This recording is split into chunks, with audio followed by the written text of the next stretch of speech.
Tirotta at the plate, and he absolutely crushes that one. That is out of the stadium. Blue says that's a round. Today I am very fortunate to have Riley Tirotta with me. Riley is currently with the Buffalo Bisons and is in Toronto Blue Jays organization.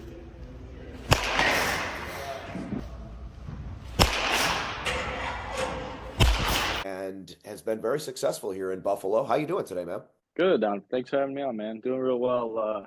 Not 8 degrees down here in Dunedin. I'm glad I'm out of home in Ohio and Buffalo for the time being, but doing well, man. Thank you for having me. Dude, I've been having all these Cali boys on lately, you know, a bunch of the West Coast guys, Santa Barbara, Cal Poly. Living the dream. Did you play COD at all? Did you play in the Cape at all? I did, yeah, I did. Okay, what year did you 2019. do that? 19? 2019, yep. We hired a hitting coach that Jake Caples. He's was my coach in 2019 with Yarmouth Dennis, Red Sox. Just total coincidence? Total coincidence. He's connected with our hitting director. Kind of got like a little pipeline, or so to speak. I think you would say that they know what they're talking about. Tell me about your Cape experience, man. The Cape was cool because I went to mid-major Dayton, so you know what you're getting yourself into when you go out there. It's all Power Five. A lot of SEC guys, a lot of guys from the West Coast, big schools, big names. So I was like, my first experience with that was Austin Martin from Vandy, went to play with Team USA. So I was like, that's my in here at third base. You know what I mean? Because like that dude back in the day, I mean, he still is. But he was on 3, and then he went to go play USA. So you got in? Yeah, okay. He was. I was a temporary contract, and the other third baseman. Yeah. I was invited to. Yep. And so I went out there with a 2-week contract for Yarmouth Dennis, and just was trying to soak everything up, essentially. You know what I mean? You get into an environment like that, you're playing against guys you've never had a chance to play against, and learn from coaches. Scott Pickler was Hall of Fame collegiate baseball coach. So it was just like trying to soak up all that information, get out on the field as much as I could. 2019. Is there a couple names you remember that you were playing with there? Yeah, absolutely. We played. I was on our catcher was Austin Wells, World Series starting catcher. Yeah. But tons of dudes: Cole Wilcox, Emerson Hancock, all types of dudes. Noah Cardenas was on my team. Tons of dudes. And Wells shot out to the big leagues pretty quick, and got a chance to play against him in AA, and not much in AAA. But seeing him up there, it's pretty cool. Talking with Caples like that. It's like, hey, look, talking about all the guys who are still playing, and from that team, and a little bit, here and there, more so. Just like with everything going on, it's like you get close with the guys around you at the time. Those are kind of the guys you stay more in touch with. And at the end of the day, you know what I mean? The guys you meet back in the day are always your boys, but not necessarily, communicating every day or whatnot. But yeah, the Cape was fun. I wanted to commend you Dayton. I'm sorry to interrupt you. I wanted to commend you on one thing. While I have this in front of me, the 2020, right? It was such a mess for so many people. I've talked to so many ball players who, and I'll say this, man, I'll be straight up with you. A lot of them, it was like the best thing that's ever happened. Josh being one of them, like the best thing that's ever happened to him, right? Everybody's story's different. For you, the grit and the perseverance, which are two things. I have 3 little boys that are ball players, and I constantly stress to them, man, lion's not sheep, grit and perseverance, like to just never stop. For sure. And you could have been very discouraged. I think the way it went for you during that COVID year, you could have gotten really, really down on yourself, right? And been like the clock's ticking and everything else. You came back the next year, and if I did my homework correctly, 337, led the team, just knocked the cover off the ball, dude. Just absolutely slayed it. And that had to be so empowering for you, right? Like that had to be such a confidence booster after that to go in and be like, not only did I weather the storm, but I came out of it ahead. Right? Does that make sense? Absolutely. I don't think I could explain it better than that. Yeah. I mean, day 1 after the draft, I was, night 1 after the draft, like that same night, driving home, agent calls me, hey man, sorry it didn't happen. I was like, yeah, appreciate it. It sucked. But you were pretty down in the dumps, right? Yeah, looking forward to it. Had my whole family down to Ohio. I was out training at the agency down in Ohio, and I had the whole family out there, grandfather. So it was like, nobody was upset. It was just like, kind of moved forward, a little bit disappointed at, getting calls, hearing numbers and Listen, man, it's hearing like the girl, spots, you're really digging this chick. You yeah. think there's a vibe there, right? She Uh-huh. tells you she's gonna call. You wait by the phone. She never calls you. Just like that. But yeah, long story short, that whole summer with everything canceled, it was like just grind essentially, get ready for the draft, get ready for pro ball. Season got canceled, wasn't doing all that hot. I think I was hitting like 230, 240, not many homers yet, like 10 games in or whatever. But yeah, it was just like as soon as it happened, it was get back to work. Then they shortened the rounds to 5, and it was, I wasn't expecting to go in the 5th round like ever. But at the end of the day, I was still getting calls, mate. That's like, okay, I mean, especially when in baseball, you're typically a 20 round draft, that's Well, it substantial. used to be 40, Right. Well, I'm and glad then they're yeah, short. Yeah. they shortened it to 5 during COVID, and then now it's 20. So there's Spencer Horwitz, 25th rounder. You know what I mean? Yeah. Like Oh, dude, the list goes on he's and a on. dude. He's a dude in the show. That's at the end of the day. That I tell people all the time. I'm grateful to be here. You know what I mean? Of course, I've worked my entire life to be here. I'm not, you know what I mean? I'm not selling myself short in that department by any means. I feel like I've earned it, but For sure. at the end of the day, there's plenty of good baseball players who were, top of the food chain back in the day who no longer have jobs. You know what I mean? So at the end of the day, I'd say my prayers, say my thanks, because it's a blessing every single day to be able to go to work, man. And there's plenty of guys who can't do it anymore. You know what I mean? They for whatever reason. So I think that's another thing to preach to your kids, guys, Oh, is just absolutely. don't ever take one day for granted. You know what I mean? It's like even when you're a kid, you're like, I got hundreds more baseball games. You never know. You know what I mean? So it's like from the top down, just being grateful to be here. At the end of the day, we could all be in a much worse position, Riley, So I wish so badly, man, and I mean this in all sincerity, bro, and nothing but respect for what you're saying. I wish so badly more people had that attitude, And yeah, for a sure. lot of these young draftees that I'm talking to, listen, they're humble as hell. Like they're very, very gracious and grateful to be where they're at right now. But you're not 20, you're not 21, you're 26. I can almost sense the wisdom. You got the old soul, man. Like I can sense the wisdom in you. And that kind of leads into my next question because I had this conversation earlier today and I said, why is it that if somebody hits 25 years old or 26 years old, all of a sudden now we start second guessing our career choices? It drives me Right, nuts, man. Like back in the day, a rookie at 26, 27, 20, that was normal. Now there's guys, like I had Cam on the show. He was drafted when he was 17 years old. This cat's right. 20, and these expectations are put on these guys, right? And like that shouldn't be old. I mean, you're a ball player, dude. You're gonna find your rhythm and you're gonna find, you know what I mean? Like this is happening. There's no question in my mind. But do you hmm ever think of things like that? Like, man, I got this, I gotta start moving at a higher pace just to get where I want to go, or Yeah, for sure. I mean, when you're 24 in high A, like I was, you know what I mean? You're that thought's definitely in the back of your mind. Can't put any effort into it or energy into it, you know what I mean? Because that's going to hinder your ball playing. At the end of the day, yeah, everybody's on a timeline. You know what I mean? Like, if you get drafted at 17, your leash is, a little longer, but at the end of the day, you're 24 years old. And if you're not in a certain spot, it's hard to get a job again at 24. and as much So as that leash is longer, your expectations are a lot higher too. Yeah. very much so, especially two guys in the first round. I talked to a lot of first rounders and I pretty much haven't met a bad one yet. You know what I mean? And it's Oh, just like totally. Yeah. Yeah. you could put yourself in those shoes and put all those expectations on yourself and just kind of, live through them. And you're like, dang, dude, like that's something tough to go to work with every day. And I do commend those guys, especially at the age of 18. You know what I mean? I worked out all off season with first rounder Colt Emerson. The dude is Okay. Yeah. Yeah. top I of was the gonna add, yeah. top of the line Yep. human being. You know what I Yep. mean? Yep. Like everybody in that organization's putting expectations on him in the media and Yep. baseball.com, whatever it is, You're but spot on, man. You're spot on.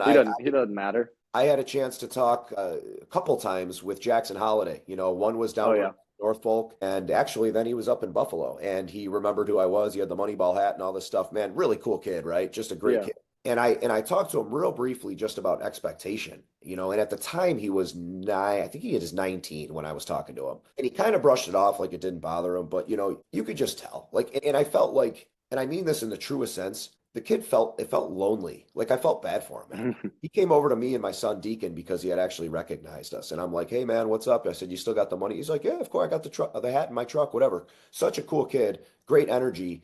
And Yeah, then like 50, people come over, like middle-aged dudes and stuff. I'll try and stick in their right, pens in his face and stuff like that. And he was like ignoring them, to just have he wanted to have a normal conversation with me and right. my son. It felt like lonely. Like you get robbed a little bit of that, just being a person, being a kid. You know what I'm saying? A little bit, yeah, yeah, for sure. Especially at that age, you know what I mean?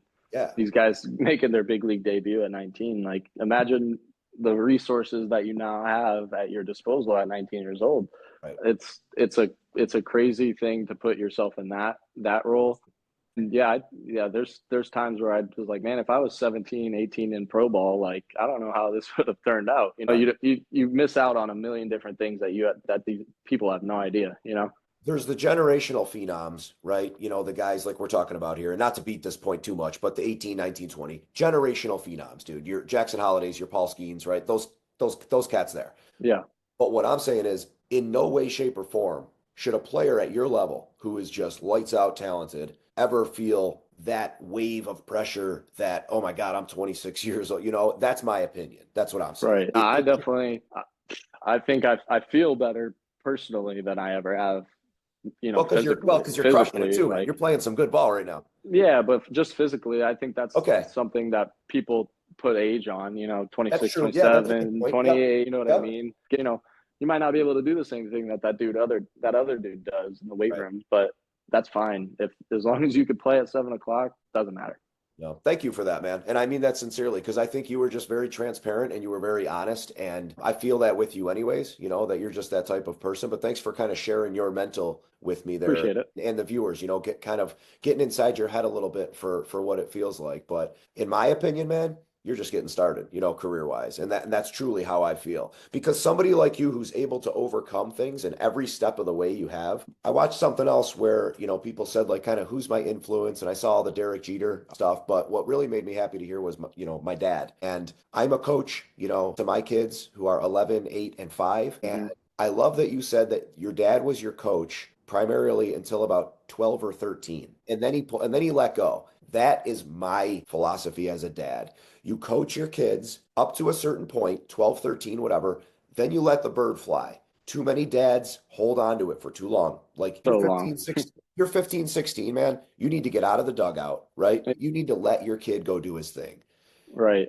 Your dad had that know-it-all. He had that common sense, right? Was it hard for him? Was it hard for you when he was like, all right, you're on your own now? A little bit, I believe. I think it was more so a little easier just because I have a younger brother too, who Okay. my Yeah. dad was also coaching. And that's the excuse. That's for me too. It makes it easy. Right.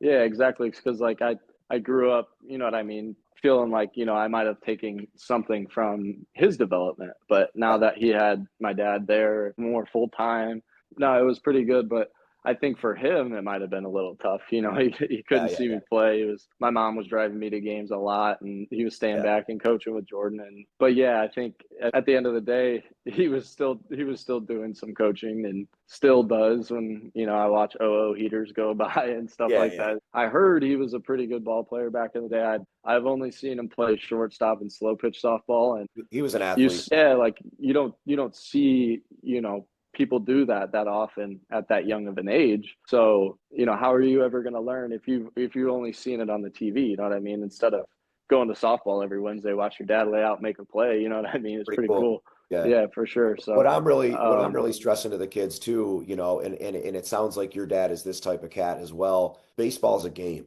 it's a fun game and it should be. So 12, 13, I still think it should be. 15, 16, right? Things start changing. I'm not going to be all over the kid for missing a high fastball or something. You know what I mean? Like I'm really focusing on letting him have fun with the game. And that's important. Thank you. Another thing where parents just they kind of lose track of that too. But right.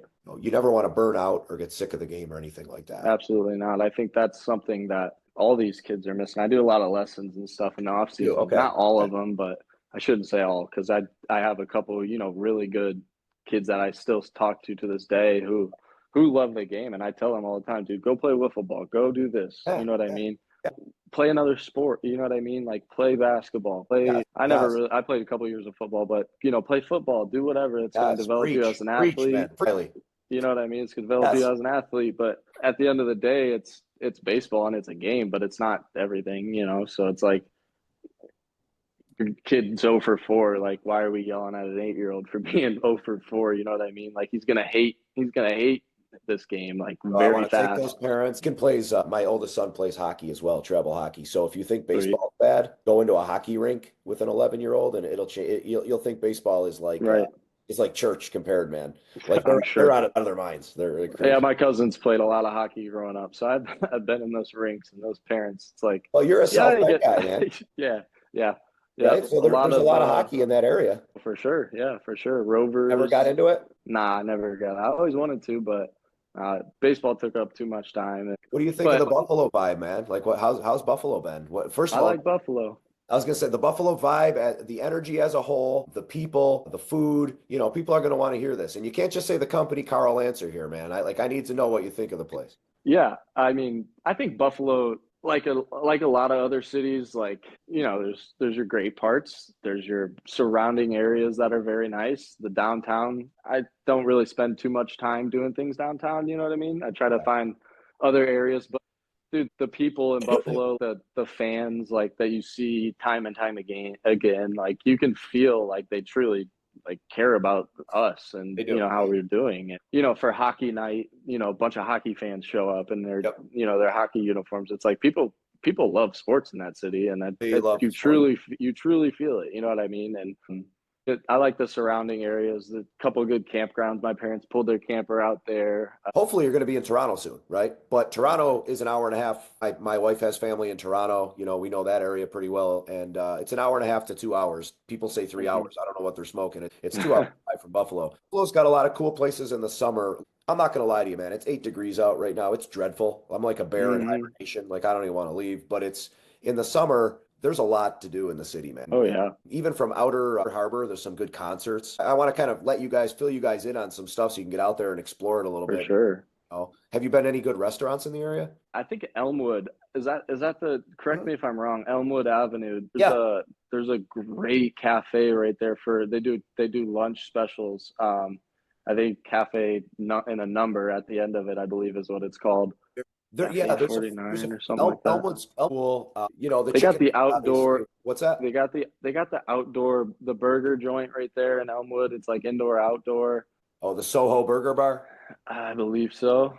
We'll chop it up. You and I'm going to give you Yeah, good spots because yeah. everybody Let's get feel like together because I the gotta best. I gotta get out in that city a little bit more and try the food and whatnot. But Yeah, it's like it's tough, dude. It's tough because we're there. Mondays essentially are one day to kind of try to see the city and right. try. My girl will come out for weekend here and there, Yeah, but she works a job too. So yeah. family comes out. Probably it's only 6 hours from home, so they came out Is that all it probably is? That's all it is to drive to to South Bend? South Bend. Yep, Really? six. I think six and a half, five and a That half blows my maybe mind. The organization is pretty stacked right now. for sure. There's some really talented players, and there's some weird stuff going on with Vladdy and Bo is Bo. He's crazy good, but I think there's just a lot of opportunity, and you guys are knocking on the door, and you guys are aggressive, and you guys are hungry, and I can sense it, and I can feel it, bro. And it's really cool. And I really want to be involved more with Buffalo baseball because it's we don't have a pro team, and I'm a diehard Atlanta Braves fan, right? Like, I got Mike Harris. I'm scratching and clawing to get him on the show soon. But Yeah, very cool. it's to have baseball, pro ball in Buffalo, like you said, look at the blessings, look at the stuff you do have and look at it more positively, right? Because Yeah, absolutely. amazing Fans, I going mean, to we get Buffalo. good fans and Yeah, people. I think like a lot of times, there are some people who are overly aggressive with the autographs and but things like that. But even then, it's like to have a bunch of people, wanting to sign, to true. want to Yeah, get your signature. I kind of yeah, look at it as impressive, you know what I yeah, mean? I'm grateful for that too, especially like in a city like Buffalo where you yeah, see the same people over again and they yeah. truly do. They care, man. They care. Like you said, it's a big sports city and to have those people there and over and over again, like you said. But yeah, it's cool, man. I like Have, the people there and have we converted you to a Bills fan yet? sure. I like Josh Allen, man. I was rooting for him. I wanted them to go all the way. Yeah. Dude, he is But such a good dude, and he's done so much for the city. I was fortunate enough. I had his parents, I had his dad on the show. oh, did you? Very Yeah, I'll cool. send you the interview, and if you want to watch it, it's fantastic. And he's just given me, he just told me all about how Josh was brought up on a farm and everything. It's really cool. I'll send you the link for it on my show. And just, salt of the earth people like you. Yeah, You're a salt of the earth guy, man. You can tell you're a humble dude appreciate that. who doesn't have an ego, who just wants to go out and do his job and do it well, and nothing negative to say about other people. It seems like you're rooting for other people to do well, and that's the kind of attitude and energy that I like, anyways, and that we need in the city. Yeah, man. I think there's not too many guys out there. I don't think you'll run into that many in baseball, especially that are arrogant, that are not salt of the earth people. But at the end of the day, to get to a high level in anything, you know what I mean? You have to treat people well. You have to be somebody that people want to be around for your buddies and, rooting your team on and doing that thing and getting to know the guys around you that you play, the people that you work for and with, both coaches, trainers, strength coach, everything. You know what I mean? Like you Very gotta well you gotta said. to know the people around you and just it's not hard to be a good person. I don't think. Very well said. You wrapped that up into a burrito, man, and you filled it up. You filled it up well. I can't thank you enough, for spending some time with me. I hope you enjoyed yourself. Absolutely did, man. I had a good time. Thank you for having me. No, no doubt, man. We're definitely going to keep in touch. How's it been? Appreciate it. How's it been down in Dunedin, man? What's the vibe been? It's good. The big league club is welcoming as ever. The guys making the most money or the guys helping you out the most. It Yeah. seems everybody up there is pulling for each other. I think it's a great vibe in the clubhouse. And everybody's pulling in the right direction for that squad and for us. And I think there's a lot to be excited for sure. There's a lot of good pieces, and not just on the big league team, but in the entire organization, top to bottom. The people, everybody who walks into that building deserves to be there, I believe, and is doing something in the right every day to get better as an organization and ultimately as a team in the big leagues. You're a really cool dude, man. I mean that sincerely. Appreciate you, man. This was a lot of fun. But thanks again. Have a great evening. Hey, man, appreciate you. Thank you for having me on. Take care, brother. It's a good time. Bye. All right, bye.